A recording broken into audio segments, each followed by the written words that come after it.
ಛತ್ತೀಸ್ಗಢ್ನಲ್ಲಿ ಗಣಿಗಾರಿಕೆಗೆ ಭಾರತದ ಮೊದಲ ಹೈಡ್ರೋಜನ್ ಟ್ರಕ್ಕಿಗೆ ಆಧುನಿ ಗ್ರೂಪ್ ಚಾಲನೆ ನೀಡಿದೆ. ಮೊದಲ ಟ್ರಕ್ ಅನ್ನು ಇತ್ತೀಚೆಗೆ ರಾಯ್ಪುರದಲ್ಲಿ ಛತ್ತೀಸ್ಗಢನ ಮುಖ್ಯಮಂತ್ರಿ ವಿಷ್ಣುದಿಯೇ ದೇಸಾಯಿ ರವರು ಹಸಿರು ನಿಶಾನೆ ತೋರಿದರು.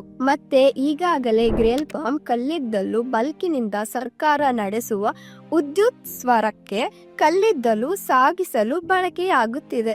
ಈ ಟ್ರಕ್ ಅನ್ನು ಪ್ರಮುಖ ಭಾರತೀಯ ಮತ್ತು ಅಂತಾರಾಷ್ಟ್ರೀಯ ಇಂಧನ ತಾಂತ್ರಿಕ ಸಂಸ್ಥೆಗಳು ಮತ್ತು ಪ್ರಮುಖ ಆಟೋಮೊಬೈಲ್ ತಯಾರಕರ ಸಹಭಾಗಿತ್ವದಲ್ಲಿ ಅಭಿವೃದ್ಧಿ ಪಡೆಯಲಾಗಿದೆ. ಪ್ರತಿಯೊಂದು ಟ್ರಕ್ ಸ್ಮಾರ್ಟ್ ಡಿಜಿಟಲ್ ವ್ಯವಸ್ಥೆಗಳು 3 ಹೈಡ್ರೋಜನ್ ಟ್ಯಾಂಕುಗಳನ್ನು ಹೊಂದಿದ್ದು ಒಂದೇ ಟ್ರಕ್ಕಿನಲ್ಲಿ 200 ಕಿಲೋಮೀಟರ್ ದೂರದಲ್ಲಿ 40 ಟನ್ಗಳಷ್ಟು ಸರಕುಗಳನ್ನು ಸಾಗಿಸಬಹುದು. ಇನ್ನು ಹೆಚ್ಚು ಶಕ್ತಿಶಾಲಿಯಾದದೇನು?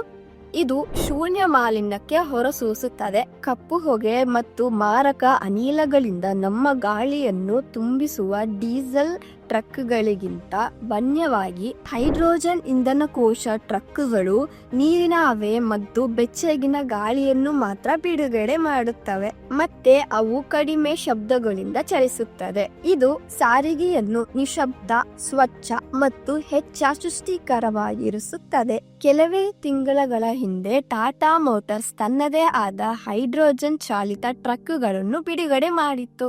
ಇದು ಭಾರತೀಯ ಸಾರಿಗೆ ಉದ್ಯಮದಲ್ಲಿ ಪ್ರಾರಂಭವಾಗುತ್ತಿರುವ ಪ್ರಮುಖ ಬದಲಾವಣೆಯಾಗಿದೆ. ಆದರೆ ಈ ಬದಲಾವಣೆ ಭಾರತಕ್ಕೆ ಈಗ ಯಾಕೆ ಮುಖ್ಯ? ಏಕೆಂದರೆ ವಾಯು ಮಾಲಿನ್ಯವು ನಮ್ಮನ್ನು ಕೊಲ್ಲುತ್ತಿದೆ.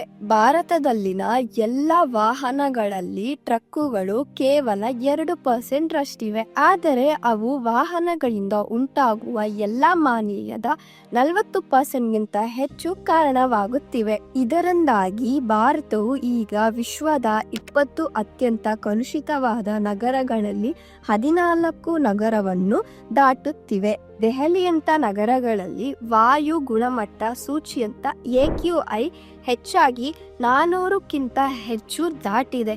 ಇದು ಎಲ್ಲರಿಗೂ ಅಪಾಯಕಾರಿ. ಆದರೆ ನಾವು ಶೀಘ್ರದಲ್ಲಿ ಕ್ಲೀನರ್ ಟ್ರಕ್ಕಿಗೆ ಬದಲಾಯಿಸಿದರೆ ಮಾಲಿನ್ಯ ಸಮಸ್ಯೆ ಇನ್ನಷ್ಟು ಹೊಡೆಯುತ್ತವೆ.